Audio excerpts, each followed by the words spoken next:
আপনি রাতে 2 রাকাত নামাজ পড়ে একটা দোয়া পড়ে আল্লাহর কাছে চাইবেন, আল্লাহ আমার জীবন সঙ্গিনী বাছাই করতে চাই, একসাথে আমরা দুনিয়াতেও সংসার করব, তোমার জান্নাতেও একসাথে ঢুকতে চাই।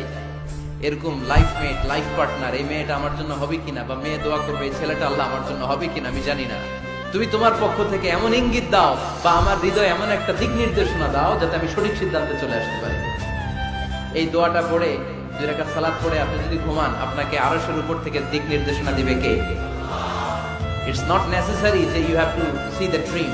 আল্লাহ আপনাকে স্বপ্নে দেখাই দিবে এমনটা নয়, হয়তো এমন হতে পারে একটা ইঙ্গিত আপনি পাবেন, অথবা ঘুম থেকে উঠার পরে এই ফ্যামিলির প্রতি আপনার একটা আলাদা আকর্ষণ জাগবে, তখনই আপনি বুঝবেন আল্লাহর পক্ষ থেকে এই রহমত নাজিল করেছে কে। ইস্তেখারা করবেন। সেই বুখারীর হাদিস, কানা রাসূলুল্লাহ সাল্লাল্লাহু আলাইহি ওয়াসাল্লাম ইউআল্লিমুনা আল-ইস্তিখারা ফিল উমুরি কুল্লিহা কামা ইউআল্লিমুনা সূরাতা মিনাল কুরআন। বিশ্বনবী আমাদেরকে যেভাবে কোরআনের সূরা শিখাতো ওইভাবে